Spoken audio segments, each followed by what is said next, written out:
The telling of stories in the Middle East is a great tradition, and often at the heart of these stories are two very important words or ideas: honour and generosity.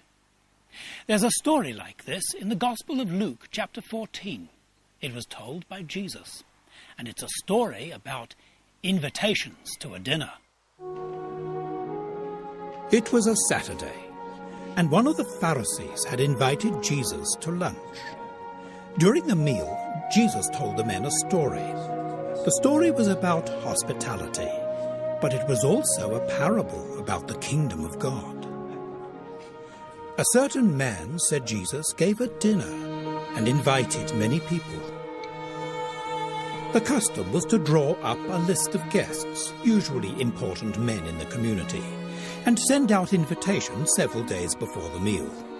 In this way they could say whether or not they could come, or what circumstances prevented them. Preparations got started several days before the dinner.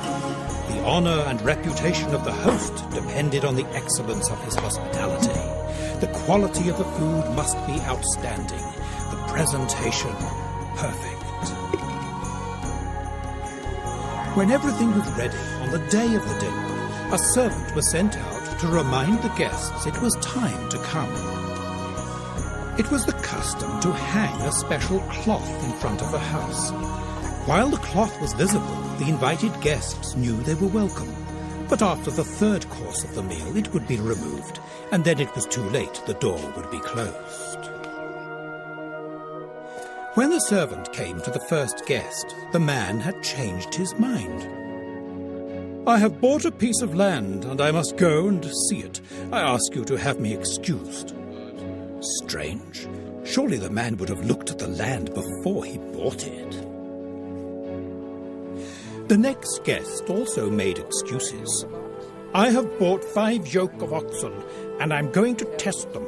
I ask you to have me excused." This could not be true. Nobody would buy cattle without first inspecting them.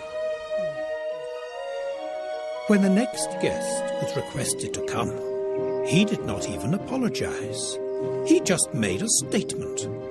"I have married a wife, therefore I cannot come." Did he not know he would be married by this day? Gradually, the situation became clear. Not a single guest would come to the dinner. It was not a coincidence. It was a deliberate insult to the generosity of the master. The whole community had rejected him. When the servant returned and explained what had happened, the master was very upset. The behavior of his guests was dishonorable, but now he must do something to show the true meaning of hospitality. "Go out quickly into the streets and lanes of the city, and bring in here the poor and the disabled and the lame and the blind." These men were not puffed up with pride, and the master knew that these guests were glad to be invited. They were happy to say thank you and to be treated as men of honor and of importance. But still, the master was not satisfied. "Go out again," he said. "Go out into the countryside. Go along the roads and down the footpaths and persuade people to come in." Some people might not believe the good news immediately, and when they did, they knew what it would mean. By accepting his invitation, they would associate themselves with the name of the man who provided the dinner. From now on, they were on his side, and they were expected to be loyal. The master did not ask them to bring gifts, but they could not change the date. They must come as they were, right away. So the dinner was not cancelled, and the men who came and ate the food were people who appreciated it and were glad to have it. But for the men who were invited first, there was no second chance. Jesus invited people into the kingdom of God, but the Pharisees just criticized him.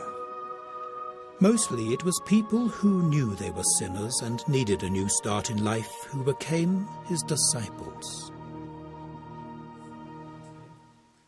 Jesus called all kinds of people to follow him, rich and poor, young and old, the uneducated and intellectuals, women and men, people in power and people who were oppressed.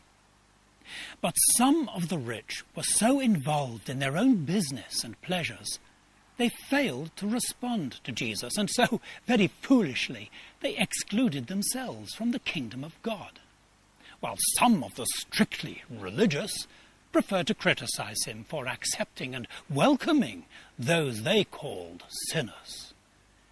It didn't have to be like that. God is generous. The invitation to be in his kingdom is for everyone. The meal is served. But God will not force us. We can say yes, or we can refuse the invitation and miss the party. Today is the day of invitation. Tomorrow? Who can say?